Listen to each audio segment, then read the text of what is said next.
Yeah, another great story from Garth Taylor.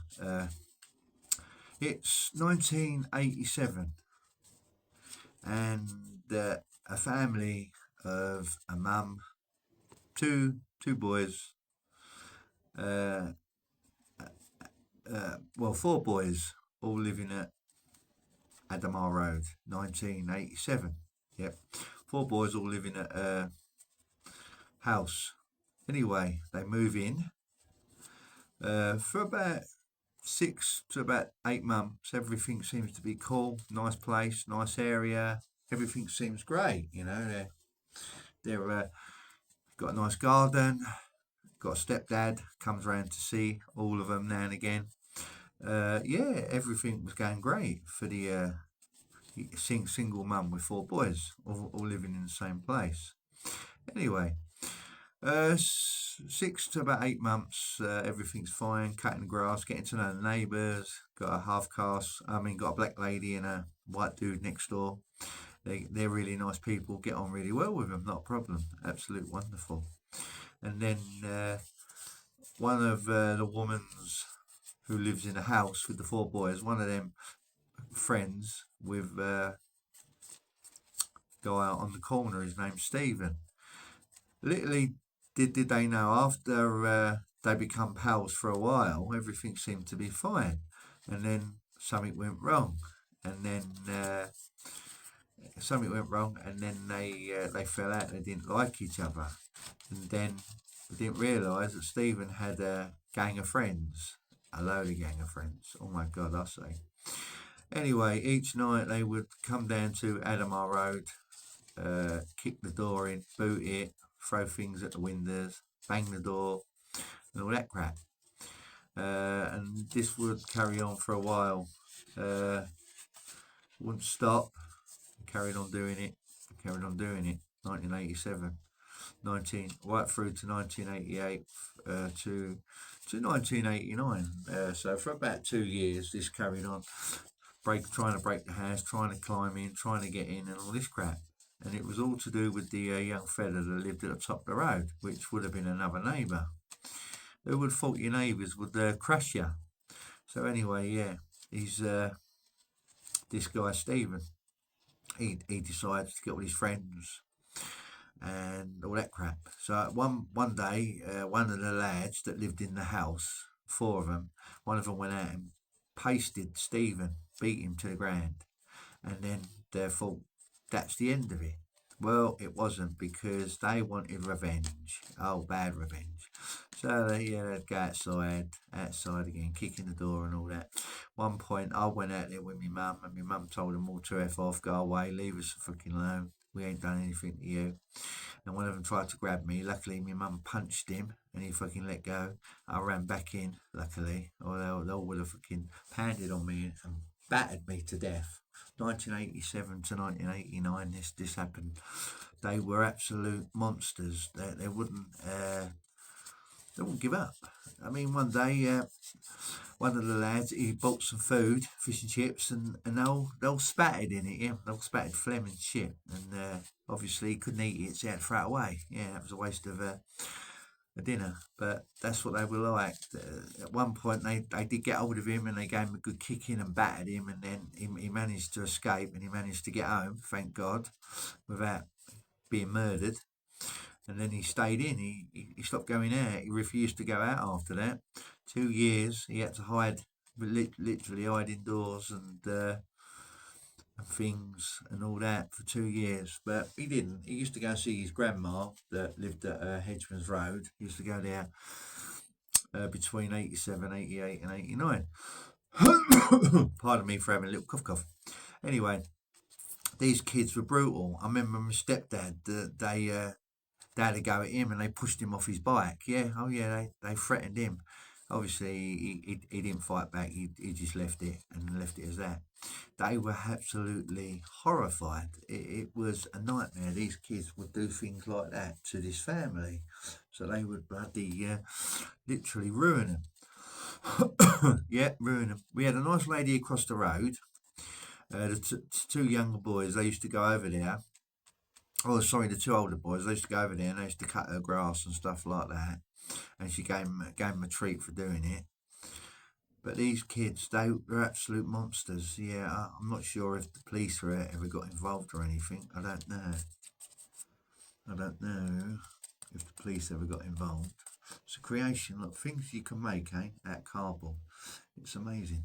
But yeah, 1987, Admare Road.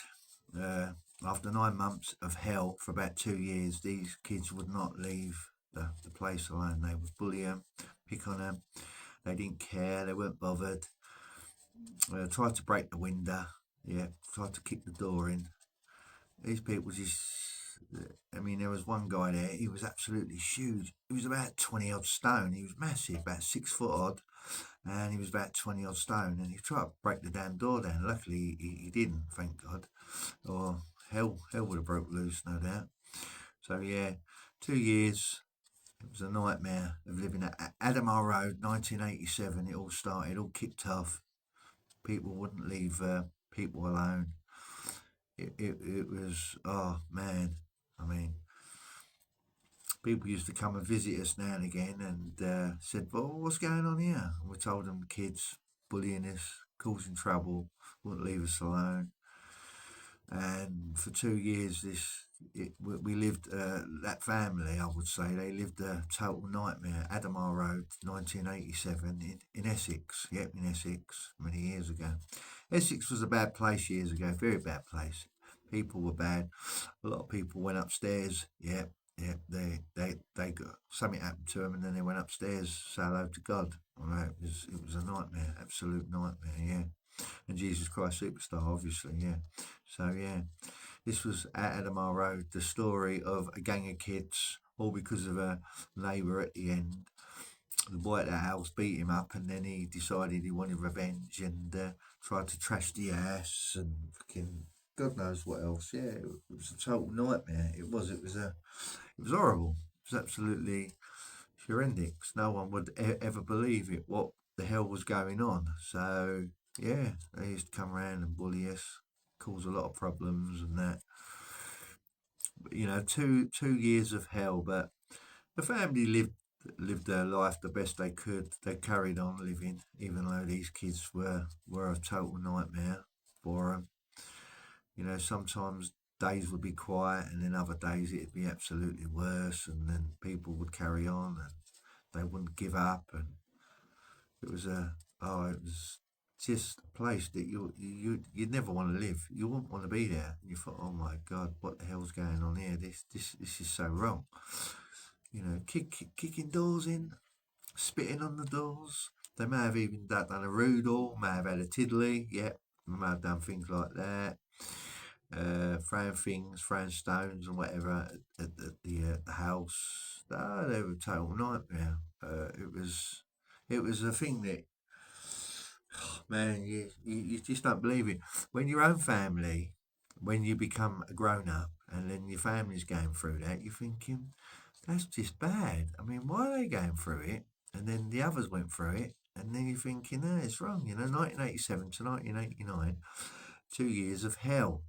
These kids were bullies, they were nasty, they were horrible, they'd hurt you, they didn't care, they weren't worried about the police, nothing worried them, they weren't frightened. Just total nightmare. They wouldn't leave people alone. They just like hurting them, constant. Yep. So, like I said, 2 years of a nightmare. Eventually, it stopped in 1989. It all blew over. It all calmed down. It all stopped, and it all come to an end. And then the family decided to move to another house. There was a estate called Scrutton's Farm, and they moved there. And yeah, they moved there, and they were all right there for a while. Yeah, they moved there, but going back to Admare Road, I mean, it was a nice house and all that, but people just weren't nice. They wanted to wreck you, hurt you. You know, there was babies in there. They didn't care about that. You know, things could have went wrong with them. It was, Essex people just didn't care for anybody else. They had no feelings or anything. You know, neighbours.